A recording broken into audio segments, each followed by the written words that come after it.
Hello my dear friends, 1 kilo 550 റേറ്റിന് ഞാൻ sale ചെയ്യുന്ന ഒരു വാനില കേക്കിൻ്റെ റെസിപ്പി നോക്കിയാലോ.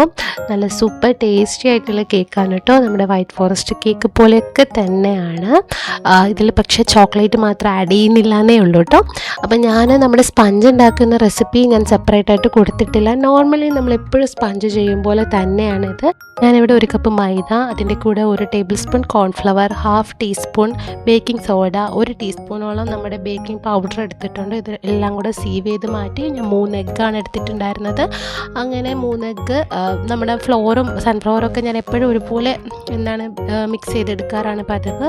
അങ്ങനെ തന്നെ ചെയ്തു. ഞാനിതൊരു ടവൽ കേക്കാണ് ചെയ്യുന്നത്. അപ്പം 1/2 kg കേക്കിൻ്റെ ടിന്നിൽ 2 കേക്കായിട്ട് ചെയ്തെടുത്തിട്ടുണ്ടായിരുന്നു. അപ്പം മൊത്തം 6 ലെയറായിട്ടാണ് കേട്ടോ ഞാൻ ഈ കേക്ക് ചെയ്യുന്നത്.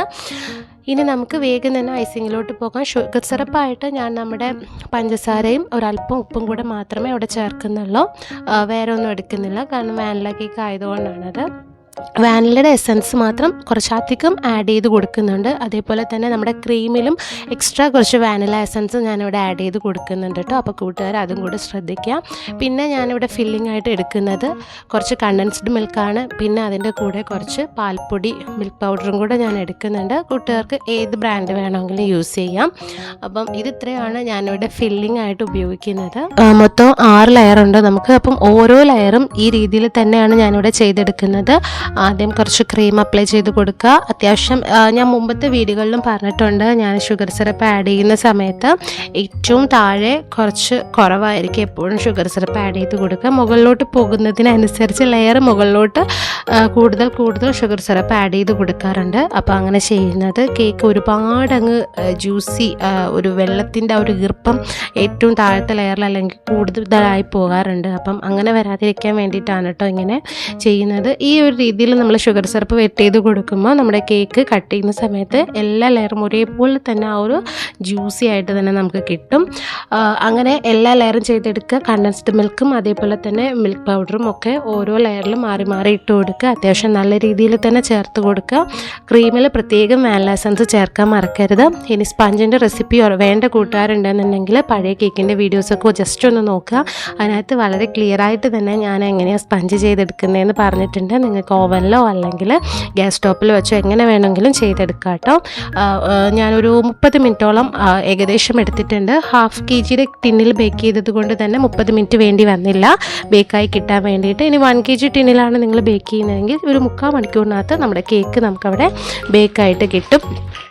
ഞാനിവിടെ ക്രം കോട്ട് ചെയ്ത് അങ്ങനെ മാറ്റിയൊന്നും വയ്ക്കുന്നില്ല. കൂട്ടുകാർക്ക് ഫിനിഷിങ് ചെയ്തെടുക്കാൻ ബുദ്ധിമുട്ടുള്ളവരാണ് എന്നുണ്ടെങ്കിൽ കേക്ക് ഒന്ന് ചെറുതായിട്ട് ക്രം കോട്ട് ചെയ്തതിന് ശേഷം ഒരു 10-15 മിനിറ്റ് അല്ലെങ്കിൽ ഒരു ½ ആൻ അവർ ഫ്രിഡ്ജിൽ വെച്ച് സെറ്റ് ചെയ്തിട്ട് അതിന് മുകളിൽ ഫൈനലി ക്രീം തേച്ചെടുക്കുകയാണെന്നുണ്ടെങ്കിൽ കുറച്ചുകൂടെ നല്ല ഫിനിഷിങ്ങിൽ തന്നെ കിട്ടും. ഇതൊരു ചെറിയ കസ്റ്റമൈസ്ഡ് കേക്കാണ്. നോർമലി കസ്റ്റമൈസ്ഡ് കേക്കിന് +200 ചാർജ് ചെയ്യാറുണ്ട് ഞാൻ.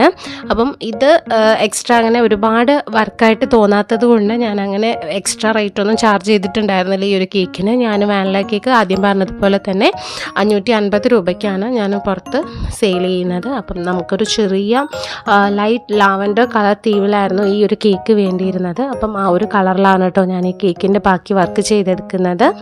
കളർ ആഡ് ചെയ്ത് കൊടുക്കുന്ന സമയത്ത് കൂട്ടുകാർ എപ്പോഴും ശ്രദ്ധിക്കേണ്ട ഒരു കാര്യം എനിക്ക് തോന്നിയിട്ടുള്ളത് എന്താണെന്ന് പറഞ്ഞു കഴിഞ്ഞാൽ, എൻ്റെ അടുത്ത് ചില കസ്റ്റമേഴ്സ് പറയാറുണ്ട് കേക്കിൻ്റെ കളറ് കയ്യിലൊക്കെ ആകുന്നുണ്ട്, അല്ലെങ്കിൽ ഒരു ചെറിയ കയ്പ്പ് രസം തോന്നിക്കാറുണ്ട് നമ്മുടെ കേക്കിനെന്ന്. അപ്പം അങ്ങനെ ഒരു ഇഷ്യൂ വരാതിരിക്കാൻ വേണ്ടിയിട്ട് ഞാൻ തുടക്കത്തിൽ മുമ്പ് കേക്ക് ചെയ്യുമ്പോൾ പറയാറുണ്ട്, കളറ് നമ്മുടെ ഈ സ്ട്രോബെറി മിക്സ്, പിസ്തയുടെ മിക്സ് അങ്ങനെയൊക്കെ ഉണ്ടെന്നുണ്ടെങ്കിൽ അതും കൂടെ കുറച്ച് ആഡ് ചെയ്ത് കൊടുക്കുക. അപ്പം നമ്മുടെ ക്രീമിന് അതൊരു ഫ്ലേവർ ആകും. അതേപോലെ തന്നെ ആ കളറ് ഒരുപാട് നമ്മുടെ കയ്യിലാണെന്നുണ്ടെങ്കിലും അല്ലെങ്കിൽ ആ ഒരു കവർപ്പ്, ആ ഒരു ടേസ്റ്റ് ഉണ്ടാകത്തില്ല. അല്ലെങ്കിൽ ഞാനിവിടെ ചെയ്തതുപോലെ നിങ്ങൾ ചെയ്ത് കൊടുക്കുക. കാരണം നമ്മുടെ പുറമേ മാത്രം കളറ് കിട്ടത്തക്ക രീതിയിൽ ക്രീം മുകളിൽ വെച്ചിട്ട് അതിൻ്റെ മുകളിൽ ഒരല്പം കളർ ആഡ് ചെയ്ത് കൊടുക്കുകയാണെന്നുണ്ടെങ്കിൽ നമുക്ക് ആ ഒരു കളർ തന്നെ ചുറ്റിനും നല്ല രീതിയിൽ തന്നെ ആഡ് ചെയ്ത് കൊടുക്കാൻ വേണ്ടിയിട്ട് കിട്ടും കേട്ടോ. ഞാനിവിടെ ഒരു സിമ്പിൾ ഡിസൈനാണ് ഈ ഒരു കേക്കിന് കൊടുക്കുന്നത്. ആക്ച്വലി ഇതൊരു ഫോണ്ടൻ്റ് വെച്ച് ചെയ്യേണ്ടുന്ന ഒരു ഡിസൈനായിരുന്നു. ആ ഫ്ലവേഴ്സൊക്കെ ഇതിൽ ഞാൻ വെച്ച് കൊടുക്കുന്ന ആ ഒരു ഫ്ലവേഴ്സൊക്കെ ഫോണ്ടൻ്റ് ഡിസൈനായിരുന്നു.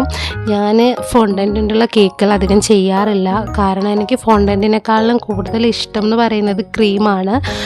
അതുമാത്രമല്ല ഫോണ്ടൻ്റ് കഴിക്കാനും വലിയ ടേസ്റ്റായിട്ട് എനിക്ക് തോന്നിയിട്ടില്ല. സോ അതുകൊണ്ട് ഞാൻ അധികം ക്രീം കേക്ക് തന്നെയാണ് ചൂസ് ചെയ്യാറ്. പ്രത്യേകിച്ച് കുഞ്ഞുങ്ങൾക്കൊക്കെ കൊടുക്കാനാണെന്നുണ്ടെങ്കിൽ ഞാൻ അധികവും ക്രീം തന്നെയാണ് പ്രിഫർ ചെയ്യുക. അപ്പോൾ കസ്റ്റമർ പറഞ്ഞു ഫോണ്ടൻറ്റിൽ വേണ്ട, ക്രീമിൽ തന്നെ ചെയ്താൽ മതി എന്ന് പറഞ്ഞതുകൊണ്ട് ഞാൻ പിന്നെ ഒന്ന് ട്രൈ ചെയ്ത് നോക്കുന്നതാണ് കേട്ടോ ഈ ഒരു ഡിസൈൻ എന്ന് പറയുന്നത്. അപ്പം കുഴപ്പമില്ല, നമുക്ക് ഫ്ലവേഴ്സ് ഈ ഒരു രീതിയിൽ അല്ലെങ്കിൽ നമ്മുടെ ലീഫിൻ്റെ ആ ഒരു നോസിലുണ്ടെന്നുണ്ടെങ്കിൽ അല്ലെങ്കിൽ റോസിൻ്റെ നോസിലുണ്ടെന്നുണ്ടെങ്കിൽ നമുക്ക് ഫ്ലവേഴ്സ് ഈസി ആയിട്ട് ചെയ്തെടുക്കാൻ പറ്റും. അപ്പം എൻ്റെ കയ്യിൽ ആ 2 നോസിലും അപ്പം ഇല്ലായിരുന്നു. അത് കയ്യിലില്ലാത്തത് കൊണ്ടാണ് ഞാൻ ഈ ഒരു രീതിയിൽ ഈ കേക്കിൽ ഫ്ലവേഴ്സ് ചെയ്ത് കൊടുക്കുന്നത്.